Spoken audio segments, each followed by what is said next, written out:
ওসমান হাদির উপর সন্ত্রাসী হামলা মানে জনগণের উপর সন্ত্রাসী হামলা, কারণ তিনি জনগণের একজন যোগ্য প্রতিনিধি, ঢাকা ৮ আসনের এমপি পদপ্রার্থী।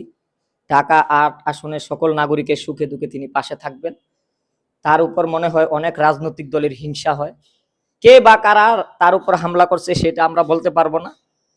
এই বিষয়টা আসলে রাজনৈতিকভাবে বিবেচনা করা উচিত। এখন নির্বাচন সামনে, বিভিন্ন রাজনৈতিক দল স্বতন্ত্র প্রার্থীকে সহ্য করতে পারে না, বিভিন্ন হুমকি দামকি দেয়।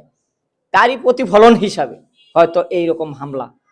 এটা সন্ত্রাসী হামলা মানে কি, বাংলাদেশে যে নতুন করে সন্ত্রাসী জঙ্গিবাদের প্রতিফলিত হচ্ছে, প্রতিফলনের প্রক্রিয়া শুরু হতে যাচ্ছে, যেমন ছিল আওয়ামী লীগের আমলে, এখন যারা আছে সরকার প্রতিষ্ঠার জন্য ব্যস্ত, যারা মোটামুটি বৃহৎ শক্তি ২-৩টা দল, যারা আমাদের স্বপ্ন দেখাবে যে জনগণকে আমরা আগামীর ভবিষ্যৎ গড়ে দিব, তাদের মধ্যে থেকে বৃহৎ বৃহৎ রাজনৈতিক শক্তি স্বতন্ত্র প্রার্থীকে হয়তো হিংসা স্বরূপ তাদের হিংস্র চেহারার প্রতিফলন ঘটাচ্ছে এই হামলার মধ্য দিয়ে। এই প্রতিফলিত চেহারাগুলো বিভিন্ন রূপে আসতেছে, একবার হাদিকে আক্রমণ, একবার আমাকে আক্রমণ, একবার তাকে আক্রমণ, একবার ওকে আক্রমণ।